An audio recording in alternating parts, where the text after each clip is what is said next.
Tuhan adalah Bapakku. Ku berdoa surga terbuka, mujizatnya nyata, kuasanya tak pernah berubah, kasihnya selalu sempurna. Tuhan adalah Bapakku.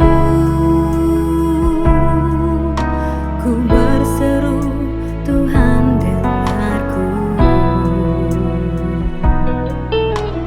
Dialah penolongku, Dialah penyelamatku. Ku berserah dan percaya. Aku ditolong Tuhan, aku dipulihkannya.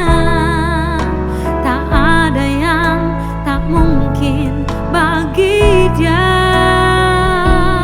Aku ditolong Tuhan, aku disembuhkannya. Tiada yang mustahil bagi Dia.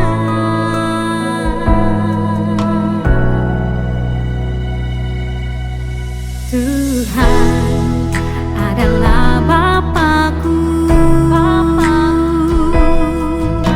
Ku berseru, Tuhan dengarku. Dialah penolongku, Dialah penyelamatku. Ku berserah dan percaya. Aku ditolong Tuhan, aku dipulihkannya. Tak ada yang tak mungkin bagi Dia. Aku ditolong Tuhan, aku disembuhkannya. Tiada yang mustahil bagi Dia. Saat aku berdoa dalam nama Yesus, kuasanya bekerja dalam nama Yesus. Aku disembuhkan, aku diberkati, aku terima mujizat dalam nama Yesus.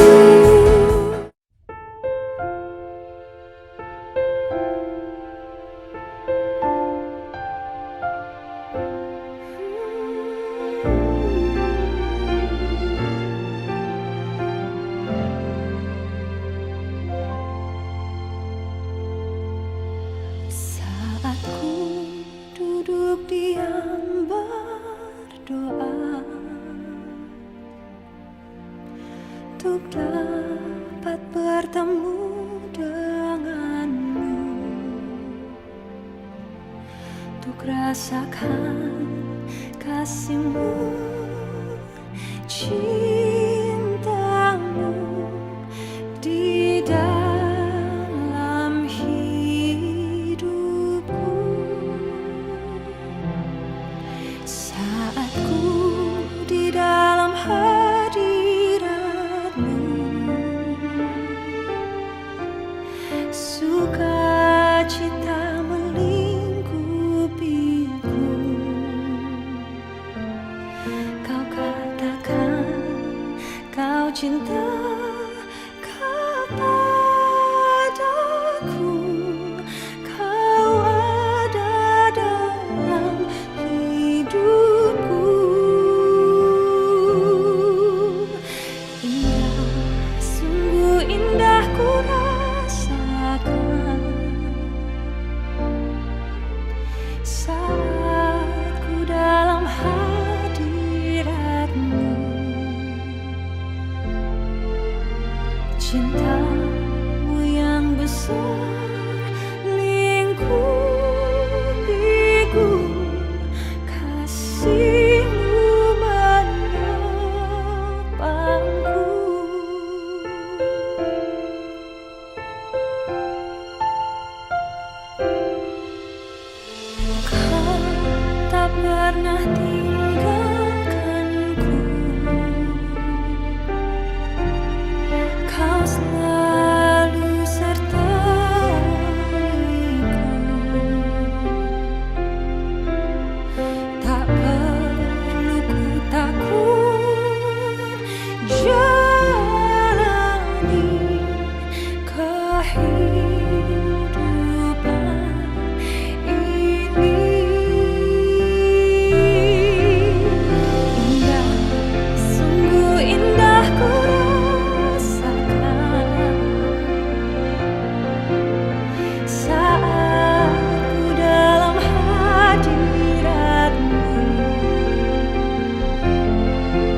Indah, sungguh indah ku rasakan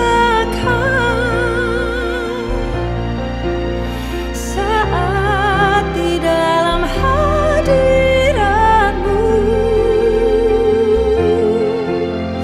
Cinta-Mu yang besar lingkupiku, kasih-Mu menopangku.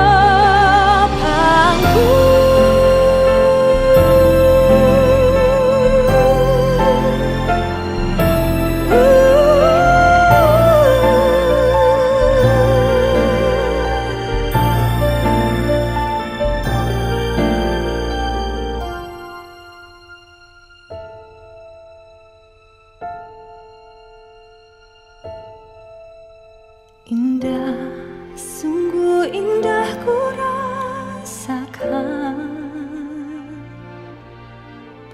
saat ku dalam hadirat-Mu. Cinta-Mu yang besar lingkupiku, kasih-Mu menopangku. Hari-hari ku lewati dalam anugerah kasih-Mu. Yang terbaik adalah di hadirat-Mu. Ku menyembah-Mu, ku memuji-Mu, oh Yesus Tuhan yang hidup.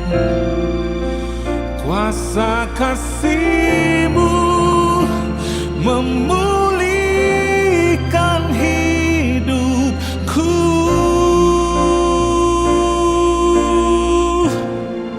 Tuhan, Kau peduli setiap jeritan hati, jiwa Kau penuhi limpah dengan kasih. Sekarang ku mau nyanyi, mengakui sekali lagi.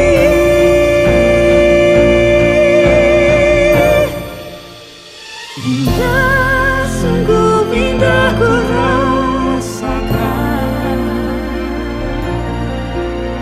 saat ku dalam hadirat-Mu. Cinta-Mu yang besar lingkupiku, kasih-Mu menopangku,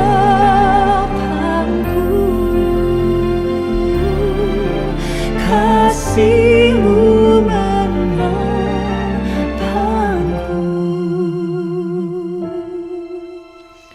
Kau tak pernah tinggalkanku,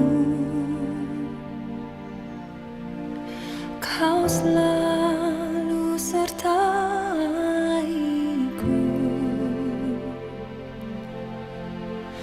Tak perlu ku takut jalani kehidupan ini.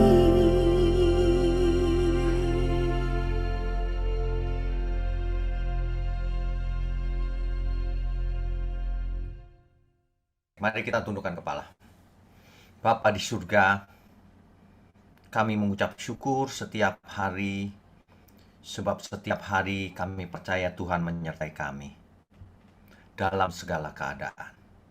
Mau mendengar kebenaran firman-Mu.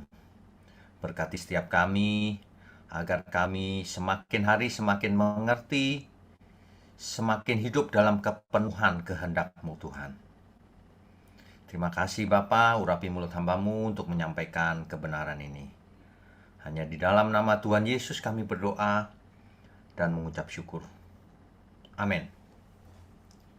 Baik, Bapak Ibu sekalian, Bicara soal persepuluhan, ini tidak habis-habisnya dan menimbulkan banyak sekali polemik, kontroversi, dan sebagainya. Tapi pagi ini marilah kita dengan lebih jernih melihat apa kata Alkitab. Jangan apa kata orang. Apalagi kalau hanya berdasarkan sosial media. Waduh, bisa bingung jemaat mendengarnya. Tapi marilah kita melihatnya dari sisi Alkitab saja. Sebab kebenaran bisa didapat hanya dari Alkitab, bukan kata orang. Ya. Persepuluhan, apa sih sebenarnya persepuluhan itu? Nah, itu aja tidak dimengerti oleh orang banyak. Ya. Persepuluhan dari kata, dalam bahasa Ibrani dipakai kata azar. Asar. Dalam bahasa Yunani perjanjian baru dipakai kata apodekatoo atau dekatoo atau dekate. Ini adalah persembahan ya sebesar 1/10 baik berupa hasil bumi maupun uang kepada Tuhan. Nah, tapi hari itu pada umumnya adalah hasil bumi. Kalau diganti uang boleh? Boleh. Tapi kalau diganti uang tambahkanlah 1/5 bagian dari 1/10 itu. Jadi 1/5 dari 10% berapa? 2%. Artinya 2%. apa? Kalau ditambahkan, kalau dibayar dengan uang, tambahlah 2%. Jadi sama dengan 12%. Jadi kalau teorinya orang yang tidak bayar persepuluhan itu mencuri uang Tuhan, berarti semua orang mencuri uang Tuhan selama ini 2%. Kalau mau hitung-hitungan, ayo kita hitung. Ya. Harus sesuai Alkitab. Ya, tapi jangan berhenti di perjanjian lama. Sebab kita hidup di perjanjian baru. Sebab Kristus sudah datang. Nanti kita lihat apa maksudnya ya. Oke. Di Alkitab itu jelas sekali ada praktek persepuluhan di perjanjian lama. Ya, itu jelas sekali. Contohnya, kita coba amati persepuluhannya Abraham. Kan dicatat yang pertama kali Abraham tuh. Itu nanti dibaca secara detail ya oleh Bapak Ibu, baca sendiri di rumah. Kejadian 14 ayat 16 sampai 24.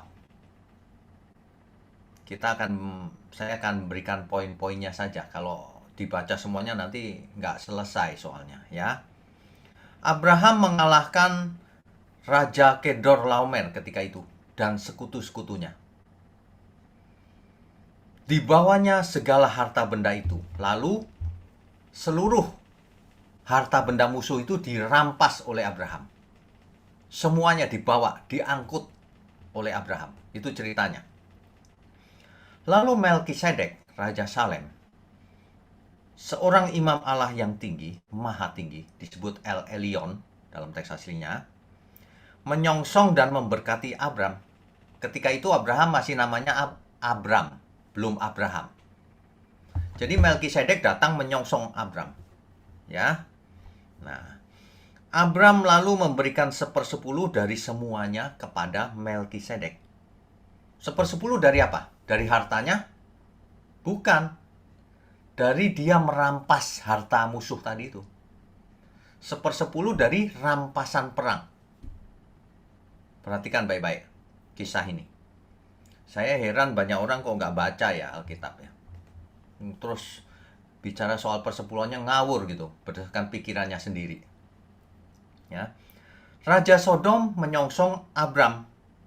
Nah, Raja Sodom tidak meminta seluruh uangnya itu, tapi orang-orangnya tolong dikembalikan. Tetapi kalau Bapak Ibu baca Alkitab dengan teliti, tetapi Abram tidak mau mengambil sedikit pun hartanya. Semuanya dikembalikan kepada Raja Sodom. Bayangkan, Bapak Ibu. Jadi 10% diberikan kepada Melkisedek. Yang 90% Abram tidak mengambil sama sekali. Semuanya diberikan kepada Raja Sodom. Ya. Jelas ya ini kisah ini ya. Jadi kisahnya begitu. Abraham menang perang, dapat rampasan berupa harta. Harta 10%-nya diberi ke Melkisedek. Lalu 90%-nya diberikan ke Raja Sodom.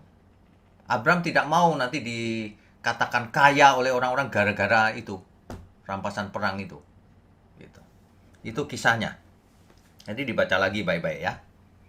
Jadi kalau kita lihat kisah ini, maka persepuluhannya Abraham itu yang pertama diambil dari harta rampasan perang.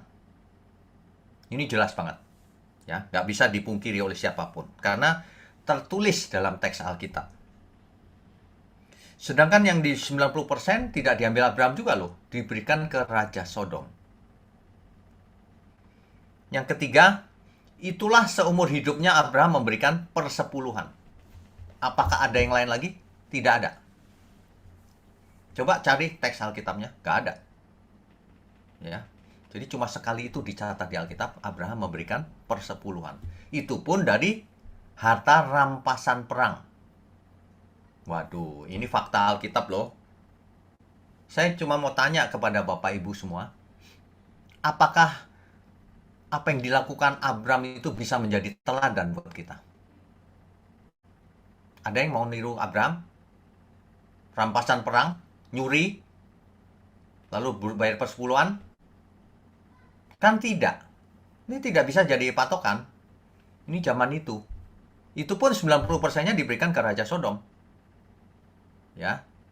Jelas ya. Ini kita mesti menelusuri sejarahnya dulu. Kalau orang nggak setuju tanpa ada dasar ya memang matre dia. Mau ngumpulin duit.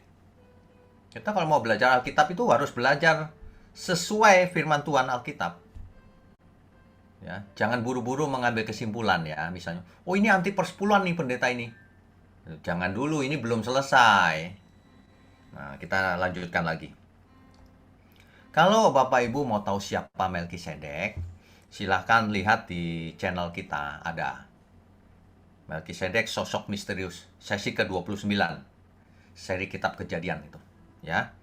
Nah, yang kasus kedua adalah persepuluhannya Yakub. Persepuluhannya Yakub ini bisa dibaca di Kejadian 28 ayat 16 sampai 22. Kejadian pasal 28 ayat 16 sampai 22. Yakub bermimpi ada tangga dari bumi ke langit. Malaikat-malaikat Allah turun naik di tangga itu. Dicatat di Alkitab begitu. Mimpinya Yakub tuh dia melihat tangga yang sampai ke langit dan ada malaikat turun naik di situ. Ketika Yakub bangun dari tidurnya, ia sadar bahwa Tuhan hadir di situ. Dan tempat itu adalah rumah Allah. Bet-El. Bet-El, rumah Allah. Biasanya orang sebut Betel gitu ya. Bacanya Bet-El sebenarnya. Ya. Itulah pintu gerbang surga atau portal surga. Ya. Ia menamai tempat itu Bet-El. Lalu bernasarlah Yakub. Nah, perhatikan baik-baik. Lalu Yakub bernasar. Bunyinya begini. Jika Allah akan menyertai dan akan melindungi aku di jalan yang kutempuh ini, memberikan kepadaku roti untuk dimakan dan pakaian untuk dipakai, sehingga aku selamat kembali ke rumah ayahku, maka Tuhan akan menjadi Allahku. Dan batu yang kudirikan sebagai tugu ini akan menjadi rumah Allah. Dari segala sesuatu yang engkau berikan kepadaku, akan selalu kupersembahkan 1/10 kepadamu. Coba perhatikan Bapak Ibu.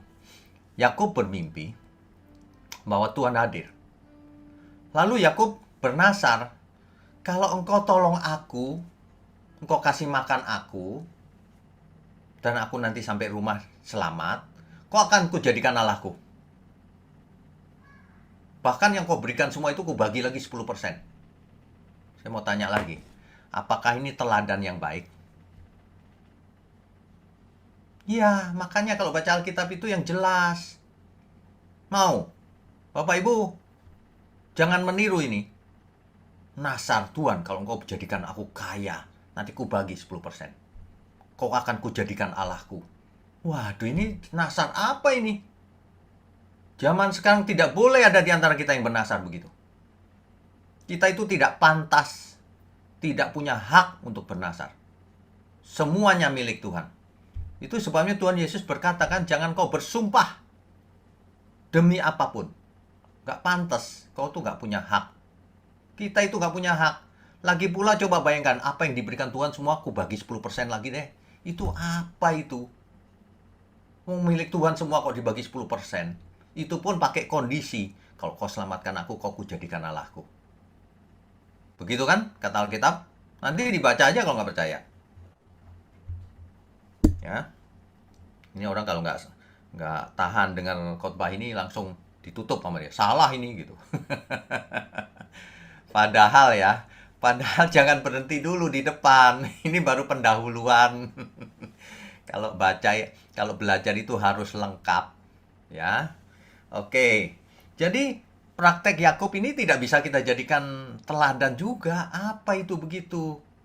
Pakai janji segala, janjinya kalau untung lagi. Ya. Oke. Lalu berjalanlah dari waktu ke waktu praktek persepuluhan itu. Dan itu disahkan menjadi Taurat di Gunung Sinai. Ketika bangsa Israel keluar dari Mesir menuju Sinai, lalu berkemah di kaki Gunung Sinai. Nah, di kaki Gunung Sinai itulah hukum-hukum Tuhan diberikan, Taurat, termasuk persepuluhan. Jelas ya, asal-usulnya ya. Nah, dahulu sebelum Abraham, persepuluhan itu sudah biasa terjadi di bangsa-bangsa kafir juga. Itu sebenarnya upeti. Kalau ada seorang yang berkuasa gitu ya, yang lebih rendah memberi upeti 10% kepada yang berkuasa. Itu praktek umum di Timur Tengah zaman itu. Jadi sebenarnya itu misalnya ada raja yang besar, terus ada raja kecil-kecil gitu. Raja kecil-kecil setor upeti 10%. Itulah yang dipakai dasar Abraham memberi Melkisedek. Wah, ini siapa ini? Raja damai, diberi 10% supaya aman. Gitu. Dasarnya mula-mula itu. Tetapi dimasukkan ke dalam Taurat. Tuhan pakai, ya udah deh, kau belajar mempersembahkan diri 10% gitu. Ya, menjadi bagian dari Taurat. Nah, kalau kita belajar yang lengkap, Taurat itu apa sih? Apakah Taurat itu hanya berisi persepuluhan? Kan tidak. Taurat itu isinya banyak. Kewajiban korban bakaran, macam-macam korban. Ada 5 korban. Bapak Ibu kalau mau lebih detailnya bisa lihat di sesi-sesi seri kejadian. Online Bible Study ya. Ada 5 jenis persembahan. Korban. Nah, kalau seorang zaman sekarang ini cuma ngambil persepuluhannya saja, itu pun salah angkanya. Nah, terus maksudnya apa? Sebab kewajiban itu banyak yang diberikan Tuhan dalam Taurat. Oh, aku tidak hidup dalam Taurat. Oke, kalau tidak hidup dalam Taurat berarti kau tidak hidup, nggak usah persepuluhan. Kan itu Taurat. Tapi kalau kau mau ambil persepuluhan di Taurat, ikuti semua peraturannya. Nah, iya dong, masa kau pilih-pilih? Yang income diambil, yang expenses nggak mau diambil. Yang hak diambil, yang kewajiban nggak mau dilakukan. Ini orang macam apa ini? Makanya Tuhan Yesus marah besar loh sama orang Farisi dan ahli Taurat.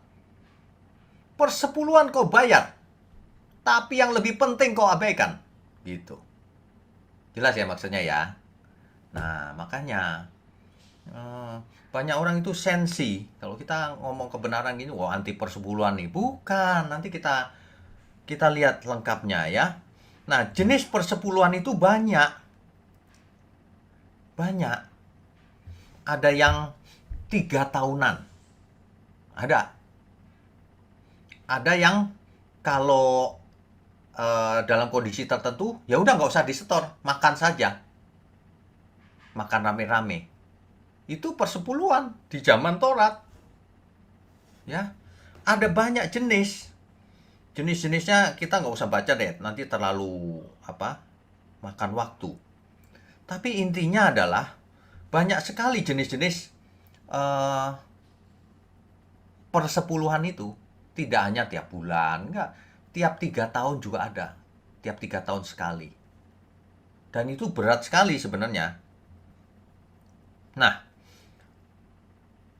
ini ayat Imamat 27 ayat 31. Ada yang bisa baca nggak atau ditampilkan ayatnya? Imamat pasal 27 ayat 31. Saya bacakan aja ya. Tetapi jikalau seseorang mau menebus juga sebagian dari persembahan persepuluhannya itu, menebus itu maksudnya ganti dengan uang, maka ia harus menambah 1/5. Jadi totalnya 12% sebenarnya aturan Taurat itu. Kalau tunai. Tapi kalau bukan tunai, 1/10. Hasil bumi, hasil buah-buahan, pohon-pohonan, dan sebagainya. Ya. Jelas ya ini ya. Ayatnya jelas. Oke. 3 jenis persepuluhan. Yang saya tangkap ada 3 minimal. Yang pertama, persepuluhan kepada suku Lewi. Ayo. Siapa yang jadi suku Lewi? Ada? Emangnya kita suku Lewi? Nah, persepuluhan kepada suku Lewi. Dan suku Lewinya juga bayar persepuluhan juga. Dari income-nya 1/10 itu, dari ke-12 suku, nanti dia bayar 1/10 juga. Gitu ya. Nah, di situ dari yang diterimanya. Jadi suku Lewi bukan tidak bayar. Bayar. Nah, persepuluhan berkaitan dengan makan bersama dengan suku Lewi. Ada juga. Jadi persepuluhannya untuk makan bersama tadi loh yang saya cerita itu. Bukan dibayarkan ke suku Lewi, makan bersama. Yang ketiga, persepuluhan setiap 3 tahun. Untuk siapa? Untuk suku Lewi, untuk orang asing, untuk anak yatim, dan untuk para janda. Artinya untuk menolong banyak orang. Kan begitu kan? Jadi persepuluhannya ada yang untuk suku Lewi, tapi suku Lewi juga bayar persepuluhan. Ada yang dimakan bersama, ada yang 3 tahunan. Bapak Ibu bayangkan deh, ketika di tahun ketiga, orang harus bayar persepuluhan apa? Kepada suku Lewi. Terus harus makan-makan. Terus harus, apa tadi? Yang ketiga, harus kepada orang asing, yatim, janda. Jadi di tahun ketiga itu 30% minimal. Udah salah semua kan prakteknya? Salah. Nanti ada yang berdasarkan khotbah saya ini, kalau gitu 30%. Waduh, enaknya. Dengerin dulu sampai habis ya. Taurat itu bukan hanya persepuluhan. Jadi kalau orang menekankan persepuluhan itu udah ketahuan modusnya. Ingin ngumpulin duit. Ya. Dasar-dasarnya nggak ada itu. Dipaksakan. Nanti kita lihat. Di samping itu, Taurat itu ada yang namanya program Sabat. Apa itu? Di tahun ke-7, semua orang diliburkan selama 1 tahun. Jadi kalau orang bicara soal persepuluhan, lah kok aturan Sabatnya kok nggak lakukan? Kok pilih-pilih? Ya, di tahun ke-7 itu hutang-hutang semua dianggap lunas. Siapa yang punya karyawan? Di tahun ke-7 dianggap lunas semua hutangnya. Ayo, kalau mau persepuluhan, 1 paket. Jangan diambil persepuluhannya tok, diambil lagi persembahan sulung, dipanggil semua yang ngumpulin duit. Ini ya Tuhan ini sengaja buat peraturan ini bukan untuk ngumpulin duit, untuk pemerataan. Yang miskin biar gak terlalu miskin, yang kaya biar gak terlalu kaya. Itu loh maksudnya. Ini program ekonomi sebenarnya. Yang ketiga, merdekakan semua budak. Di zaman sekarang udah nggak ada budak ya. Oke, nggak masalah. Maksud saya adalah, kalau ada hak, ada kewajiban. Tuhan selalu membuat peraturan seperti itu. Sangat adil. Dan jangan sekali-kali ayat Alkitab dipakai untuk kepentingan diri sendiri. Itu salah besar itu. Ya. Saya dimusuhin banyak orang, biarin aja. Saya bicara soal kebenaran. Banyak orang merasa terancam kalau saya bicara gini. Mengurangi omset persepuluhan katanya. Memangnya bisnis. Ya. Oke. Jadi intinya begitu. Taurat itu tidak hanya persepuluhan. Ada banyak. Jadi kalau ada orang yang cuma mengajarkan persepuluhan, mau enaknya saja. Lah yang lain mana hukum Tuhan kok nggak kau lakukan? Nah, gitu kan? Jadi kita jangan mengutamakan suatu ayat atau hukum, tapi mengabaikan yang lain. Apalagi mengabaikan yang penting-penting. Waduh. Ada lagi yang namanya tahun Yobel. Itu bagian dari Taurat tuh. Sebagai pemerataan ekonomi. Di tahun ke-50, semua aset yang kau beli, kembalikan kepada yang punya. Kau lakukan itu nggak? Di tahun ke-50 kembaliin semuanya. Itu maksudnya ya, zaman dulu itu, kalau orang jual sesuatu itu dia lagi susah. Nah, di tahun ke-50 suruh ngembaliin lagi oleh Tuhan. Apa artinya? Di tahun ke-50 terjadi pemerataan lagi ekonominya. Itu. Ini aturan perjanjian lama itu begini. Ya, jelas ya. Jadi, gimana menjelaskannya ya? Saya pakai gambar aja ya, saya share ya. Sebentar, saya share.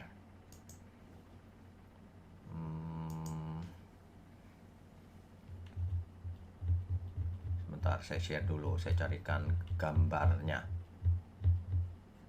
Kok nggak ada ya? Oh, ada. Ini dia. Oke, Bapak Ibu, sebentar. Ya, sebentar. Saya share dulu. Saya punya grafiknya nih. Ya, ini dia. Bapak Ibu sekalian perhatikan, saya buat suatu data begini nih. Yang kuning ini adalah persepuluhan per 3 tahun. Yang setahun sekali saya nggak catat. Yang 3 tahun dulu deh. Tahun Yobel itu yang per 7 tahun. Bukan tahun Yobel, maksud tahun Sabat. Ini salah ketik. Tahun Yobel itu yang tahun ke-50. Perhatikan ini. Setiap 3 tahun bayar persepuluhan, padahal tiap tahun juga bayar. Di setiap 7 tahun kuning ini dekat dengan hijau. Ya. Yang paling berat adalah tahun ke mana nih? Yang dekat. Ini. Bapak Ibu lihat tahun ke-21. Kuning dan hijau terjadi bersamaan. Artinya apa?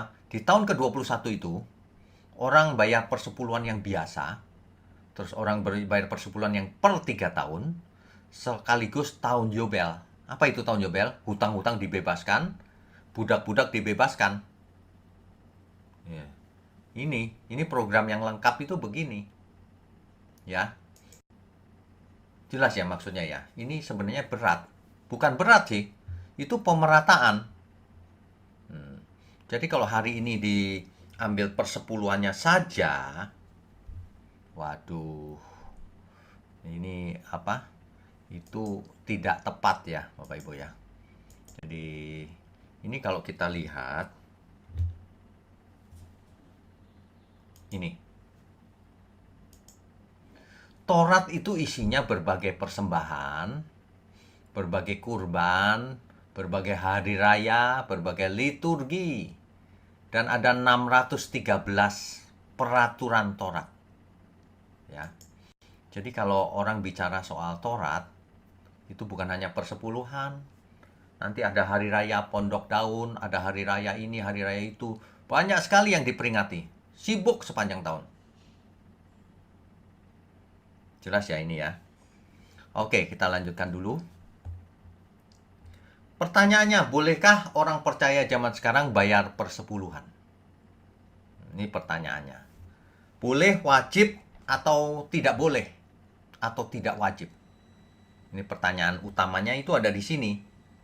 Ya, di kitab Yesaya ada satu fakta bahwa Yesaya Yesaya pasal 1 ayat 13. Pernah Tuhan marah begini. Jangan lagi membawa persembahanmu yang tidak sungguh, sebab baunya adalah kejijikan bagiku. Kalau kamu merayakan bulan baru dan Sabat, atau mengadakan pertemuan-pertemuan, aku tidak tahan melihatnya. Karena perayaanmu itu penuh kejahatan. Jadi Tuhan tidak suka dengan itu, hukum-hukum yang dilakukan oleh orang-orang yang tidak tulus. Ini zaman Taurat ya, ingat ya. Bukan soal persembahannya dilarang, bukan. Hatinya lebih penting. Ya. Ini bahkan Tuhan berkata di ayat 14-nya, aku benci melihatnya. Orang-orang menjadi agamawi. Orang-orang menjadi bikin hidup susah. Coba kita masuk ke Maleaki. Ini yang sering dipakai sebagai dasar ini. Maleaki 3 ayatnya yang ke-10. Dipakai sebagai bukti bahwa kita harus bayar persepuluhan oleh banyak orang. Tapi coba kita baca dengan jujur ya. Bawalah seluruh persembahan persepuluhan itu ke dalam rumah perbendaharaan, supaya ada persediaan makanan di rumahku, dan ujilah aku. Firman Tuhan semesta alam, apakah aku tidak membukakan bagimu tingkap-tingkap langit, dan mencurahkan berkat kepadamu sampai berkelimpahan? Nah, gereja sering pakai ini, amin, gitu. Banyak orang tidak memeriksa Alkitab, asal amin. Coba kita lihat Maleaki 1 ayat 1. Ini surat Maleaki ini semuanya bersambung. Bukannya diambil satu ayat boleh, tidak boleh. Maleaki 1 ayat 1. Kitab Maleaki ini adalah firman Tuhan kepada Israel melalui Nabi Maleaki. Ya, itu maksudnya ya. Jadi kitab Maleaki ini adalah firman Tuhan kepada umat Israel, tapi melalui Nabi Maleaki. Di Maleaki 1 ayat 8, ayat 13 dan 14, di situ dikisahkan bahwa Israel ditegur karena mempersembahkan binatang yang buta, timpang, sakit, cacat gitu. Persepuluhan itu kalau binatang itu bukan dibagi 10, bukan, dihitung 1, 2, 3, 4. Yang ke-10 itulah yang dipersembahkan kepada Tuhan. Nah, Israel curang, binatang yang buta, timpang, cacat, pokoknya itu yang dipersembahkan. Tuhan marah melalui Nabi Maleaki. Itulah sebabnya Tuhan murka pada para imam. Mereka menipu Tuhan soalnya. Dengan cara itu. Tuhan menginginkan persembahan korban yang benar. Ya, bukan yang begitu. Nah, Israel menipu Tuhan itu namanya. Makanya di ayat tadi kan ayat 10 tuh. Di ayat 9-nya, Maleaki 3 ayat 9, di situ jelas, kamu telah kena kutuk, tetapi kamu masih menipu aku. Ya, kamu seluruh bangsa. Jadi begini loh. Ayat 10-nya amin. Itu artinya apa? Artinya orang yang mengaminkan, mendudukkan diri sebagai seperti bangsa Israel yang sedang dikutuk oleh Tuhan. Nangkep gak ya maksudnya ya? Ayat 9-nya, kamu telah kena kutuk. Ini Nabi Maleaki menegur Israel. Jadi kita jangan pakai ayat 9, ayat 10, ayat Maleaki ini untuk memancing berkat. Salah. Ini lagi, Maleaki lagi marahin Israel. Kamu nipu Tuhan loh, persepuluhanmu kayak begitu. Kalau ngasih yang benar, kalau ngasihnya benar, Tuhan pasti bukakan tingkap langit. Gitu loh maksudnya. Jelas ya maksudnya ya. Jadi kita tidak bisa ambil ayat 10, ini Tuhan lagi janji. Bukan, ini lagi marah. Aduh, dibulak-balik, dipotong-potong ya. Ini persis zaman sekarang sosial media itu loh. Kalau orang khotbah dipotong sebagian gitu. Jangan, kita mau cari apa sih hidup ini? Kok ngepas-ngepasin gitu. Nyocok-nyocokin, menipu diri sendiri. Anehnya lagi, orang-orang yang hobinya persepuluhan itu, pakai perjanjian baru katanya Yesus mengajarkan persepuluhan. Coba kita lihat ayatnya. Heran banget loh. Matius 22, Matius 23 ayat 23. Matius 23 ayat 23. Katanya Yesus mengajarkan persepuluhan. Coba kita baca ya. Celakalah kamu, hai ahli-ahli Taurat dan orang-orang Farisi, hai kamu orang-orang munafik. Sebab persepuluhan dari selasih, adas manis, dan jintan kamu bayar. Kamu sih bayar persepuluhan.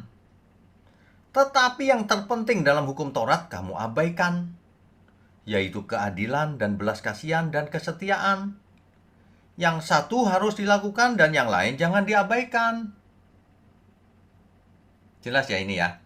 Ini bukan dasar memberikan persepuluhan. Ini Tuhan Yesus sedang marah. Kamu itu bayar persepuluhan, tapi yang lebih penting kau abaikan, kamu nggak lakukan gitu loh. Nah, jadi dasarnya bukan begini. Tuhan tidak melarang persepuluhan loh ya, jangan salah ya. Tuhan Yesus tidak melarang persepuluhan. Tapi Tuhan marah kalau orang bayar persepuluhan lalu yang lebih penting kau nggak lakukan. Itu loh maksudnya. Yesus bukan sedang mengajarkan harus persepuluhan penting, bukan. Yesus sedang mengajarkan kalau kamu bayar persepuluhan, yang lebih penting jangan nggak dilakukan. Itu maksudnya. Ya. Di Lukas 18 ayat 9 sampai 14, di situ dikisahkan orang yang membanggakan diri karena membayar persepuluhan. Itu. Ada dua orang pergi ke bait Allah untuk berdoa. Yang seorang orang Farisi dan yang lain pemungut cukai. Mungkin Bapak Ibu sudah tahu ya kisah ini ya. Orang Farisi itu berdiri dan berdoa dalam hatinya begini, "Ya Allah, aku mengucap syukur kepadamu, karena aku tidak sama seperti semua orang. Aku bukan perampok, bukan orang lalim, bukan pezina, dan bukan seperti pemungut cukai ini." Waduh, dia nunjuk pemungut cukai itu loh. Dia membanggakan diri, "Aku berpuasa 2 kali seminggu. Aku memberikan 1/10 dari segala penghasilanku." Oh ini, membanggakan diri. Tetapi, firman Tuhan begini. Tetapi pemungut cukai itu berdiri jauh-jauh. Bahkan ia tidak berani menengadah ke langit. Dan orang lain itu, melainkan ia memukul diri dan berkata, "Ya Allah, kasihanilah aku, orang berdosa ini." Siapa yang diperkenan oleh Tuhan? Pemungut cukai ini, meskipun tidak bayar persepuluhan. "Ya Tuhan, aku orang berdosa, kasihanilah aku ini." Sementara orang Farisi, "Aku tidak seperti dia. Aku bayar persepuluhan, aku bayar ini, bayar itu." Waduh. Makanya ya, belajarlah sama Tuhan Yesus. Supaya kita bisa benar berkenan.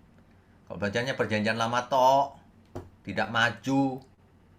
Tuhan sudah datang, belajarnya perjanjian lama terus. Udah gitu ngambilnya cuma sebagian kecil lagi, persepuluhan. Yang penting-penting nggak diambil. Perjanjian lama juga ada bagusnya. Keadilan kasih kau nggak lakukan malahan. Itu loh, ya. Jangan jadi suku Lewi, kau bukan suku Lewi hari ini. Yang berhak menarik persepuluhan. Lagi pula di perjanjian baru itu begini loh. Ibadah yang sejati itu apa sih? Bapak Ibu bisa baca di Roma 12 ayat 1 sampai 2. Apakah ibadah yang sejati itu memberikan persepuluhan? Coba kita baca. "Karena itu, saudara-saudara, demi kemurahan Allah, aku menasihatkan kamu supaya kamu mempersembahkan tubuhmu sebagai persembahan yang hidup." Disuruh mempersembahkan apa? Tubuh kita, artinya hidup kita. Yang bagaimana hidupnya? Dijelaskan di situ. Yang kudus. Yang kedua, dan yang berkenan kepada Allah. Yang menyenangkan Tuhan maksudnya. Itulah ibadah yang sejati. Begitu loh. Ya. Yang ayat 2 penting sekali. "Janganlah kamu menjadi serupa dengan dunia ini, tetapi berubahlah oleh pembaharuan budimu." Mindsetmu dirubah, karaktermu dirubah. Jangan seperti dunia ini. Supaya apa? Sehingga kamu bisa membedakan manakah kehendak Allah yang baik, yang berkenan atau menyenangkan Dia, dan yang sempurna. Itu yang inti. persembahkan seluruh hidupmu. Bukan cuma 1/10. Masa 10% dipersembahkan lalu yang 90% yes, ini milikku, suka-suka aku Tuhan, aku udah bayar per sebulan. Kan nggak bener. Seluruh hidup kita milik Tuhan. Amin semua. Ya. Mantap. Hidup cuma sekali, jangan salah. Kalau kita harus mempersembahkan seluruh hidup kita, itu bukan berarti seluruh harta kita dijual lalu dikasih gereja, bukan. Artinya apapun yang kita lakukan harus berkenan bagi Tuhan. Itulah ibadah yang sejati, yang sempurna ibadahnya. Kalau cuma memberi persepuluhan itu baru sebagian kecil. Dilarang? Tidak, tapi itu sebagian kecil. Jangan merasa kalau sudah memberi persepuluhan lalu sudah lunas utangku. Belum, itu belum apa-apa. Dan lagi pula ya, kalau ada ya sebagian kita yang lagi kesulitan ekonomi, nggak usah memberi. Gerejalah yang harus memberi. Baca nggak tadi? Persepuluhan itu untuk janda miskin, untuk orang asing. Itu maksudnya. Kok dikumpulkan tidak pernah nolong orang tapi. Jemaat yang tidak punya ya harus ditolong pakai persepuluhan. Makanya jemaat juga yang mampu harus memberi. Tapi jangan hitung-hitungan 10%, dihitung sampai sen-sennya pakai kalkulator. Itu sangat tidak sopan. Bahkan kasih lebih. Kan begitu mestinya ya. Kita harus ibadah yang sempurna. Ini zamannya sempurna. Bukan zaman perjanjian lama. Taurat sudah digenapi. Dengan matinya Tuhan Yesus di kayu salib, maka Taurat dan segala peraturannya, perintah dan ketentuannya dibatalkan. Efesus 2 ayat 15. Segala ketentuan Taurat itu dibatalkan. Orang langsung begini, masa sih? Kalau 10 hukum nggak pernah batal, tapi disempurnakan oleh Tuhan Yesus. Tapi kalau peraturan Taurat yang 613 batal. Ruwet, batal kata Tuhan. Sekarang nggak begitu lagi. Korban bakaran nggak perlu. Sunat nggak perlu, nggak usah. Sabat tidak hanya hari itu. Sabat yang utama adalah Kristus. Banyak orang nggak ngerti. Ngotot kalau diberitahu. Ketika seseorang tidak percaya Taurat dibatalkan, saya berikan ayat ini. Efesus 2 ayat 15. Lalu mungkin saking frustasinya ya dia bingung ya. Pak pendeta salah tafsir gitu. Loh, ini kalimatnya sederhana kok salah tafsir. Coba kita baca Efesus 2 ayat 15. Sebab dengan matinya sebagai manusia, ia telah membatalkan hukum Taurat dengan segala perintah dan ketentuannya. Untuk menciptakan keduanya menjadi satu manusia baru di dalam dirinya. Dan dengan itu mengadakan damai sejahtera. Di zaman Taurat dimonopoli oleh orang Yahudi. Di luar Yahudi dianggap kafir. Dengan matinya Tuhan Yesus di kayu salib, maka Taurat dibatalkan. Supaya apa? Seluruh manusia, kedua pihak, baik Yahudi maupun non-Yahudi, menjadi satu di dalam Tuhan. Ada amin semua? Begitu maksudnya. Jadi kita semua itu sangat diberkati sebenarnya. Kalau enggak kita ditolak karena Taurat hanya untuk Israel. Ya. Lagi pula keimaman Lewi sudah selesai. Kita bicara imam enggak sekarang? Imam Lewi? Enggak. Mengapa? Karena kita semua adalah imamat-imamat yang rajani. Ingat itu, kita sekarang jadi imam. Kalau dulu perjanjian lama, rakyat jadi umat, imam ada di bait Allah. Di samping itu ada imam besar yang boleh masuk ke ruang maha kudus. Sekarang kita jadi imam. Imam besar kita cuma satu, Tuhan Yesus. Jadi Tuhan Yesus satu-satunya pengantara antara kita dan Bapa. Jadi persembahannya bukan hanya persepuluhan, tapi seluruh hidup kita. Jangan hitung-hitungan sama Tuhan. Ya. Banyak sekali ajaran yang menekankan persepuluhan sebagai investasi. Waduh. Saya dulu sering penasaran ya, saya dengerin gitu orang khotbah apa sih ini. Judulnya gini, rahasia mendapatkan berkat Tuhan. Waduh, saya pikir ini rumusan apa gitu. Saya dengerin di awal-awal langsung begini. Langkah pertama, saudara, bayar persepuluhan. Waduh, udah deh. Udah. Selalu begitu. Seolah-olah persepuluhan itu adalah investasi. Kalau kita bayar 10% nanti untungnya besar. Investasi itu. Padahal persepuluhan adalah persembahan. Kalau kita mempersembahkan sesuatu kepada Tuhan, boleh gak diminta lagi? Ya nggak boleh dong, nggak usah kepada Tuhan deh. Anak ibu-ibu nih, nanti kalau besar ya, dikasih ke ibu. Bu, ini gajiku 10% bu. Bu Ratna nih, 10% nih bu. Nanti kembaliin ya bu, 100 kali. Anak macam apa itu? Aneh. Persembahan kepada Tuhan kita persembahkan, itu aja nggak lunas. Berapapun yang kita persembahkan, tetap nggak lunas. Seluruh hidup kita untuk Tuhan. Amin ya. Jangan berpikir aneh-aneh. Manusia itu aneh. Ditekankan persepuluhan. Di gereja saya nggak pernah tekankan harus bayar persepuluhan. Kalau tidak, belalang pelahap datang. Nggak ada begitu. Di gereja saya cuma bilang begini, seluruh hidupmu milik Tuhan. Kalau kau punya, ikut mendukung pekerjaan Tuhan. Kalau kau kesulitan, hubungi kami. Kita tolong. Begitu, hidup cuma sekali. Jangan akal-akalan. Gereja-gereja kecil di daerah tentu saja mengharapkan dukungan jemaatnya. Ya, masuk akal dong, jemaatnya harus mendukung gembalanya. Persepuluhannya juga cuma berupa pisang, buah-buahan untuk makan, untuk hidup. Itu nggak masalah dipakai semuanya untuk hidup. Tapi kalau persembahannya itu sampai besar lalu dikantongin sendiri, ya itu korupsi namanya. Itu korupsi uang Tuhan. Amin ya. Saya harap ini menjadi jelas bagi kita semua. Kita tidak anti persepuluhan, tidak.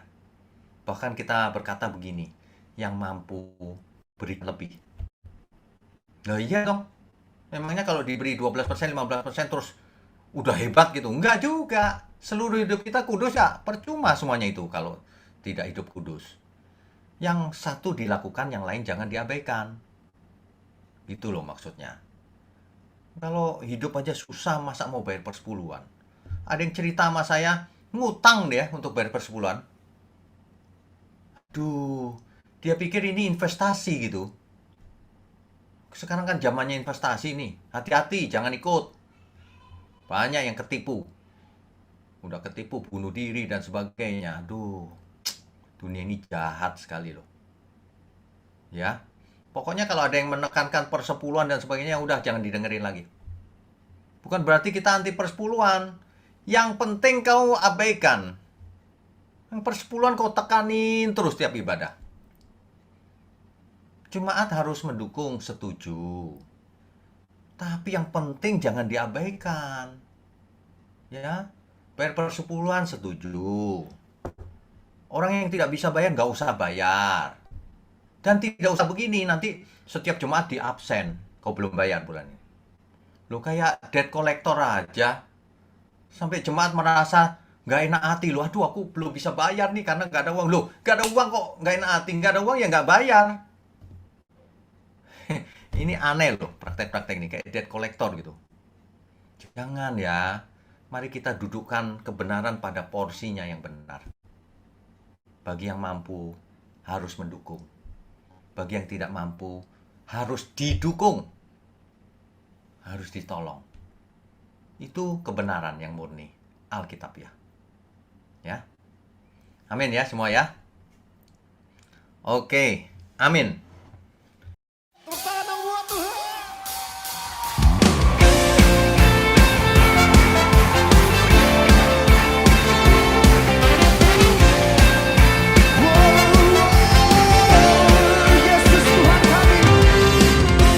Yesus kau kekuatan di hidupku, takkan gentar langkahku. Kau angkat tangan bersamaku di saat ku jatuh. Kaulah sumber kuatku. Lembah yang gelap kan ku lewati, sebab Engkau sertaku. Dengan imanku ku diselamatkan oleh kuasa Yesusku. Angkat tanganku, ku sorakan haleluya. Namamu berkuasa, surga bumi nyatakan. Ku angkat tanganku, nyatakan Kau hebat, Allah yang perkasa, berkuasa selamanya.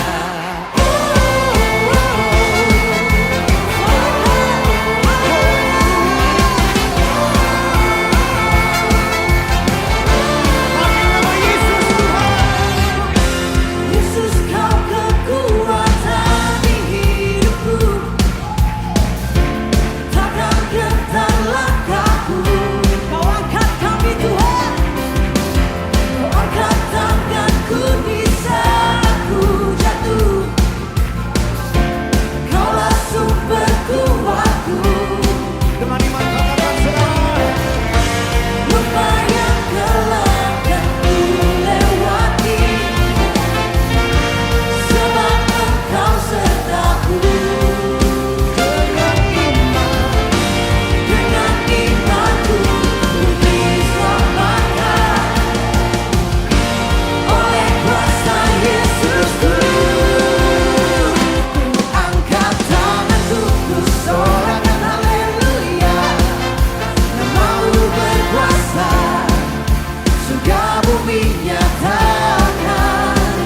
Ku angkat tanganku, nyatakan Kau hebat, Allah yang perkasa, berkuasa selamanya.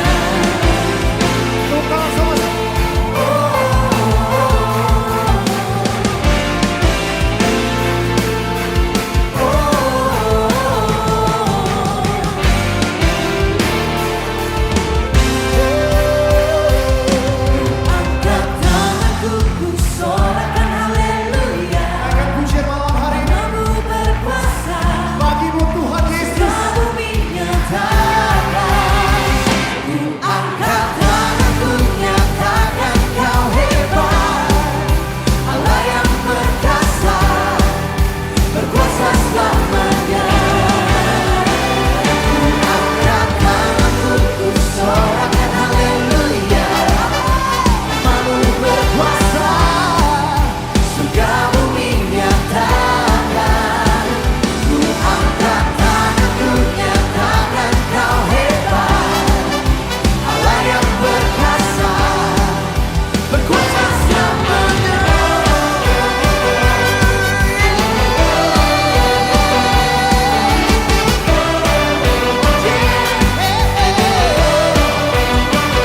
kami percaya Tuhan Yesus hari dahsyat.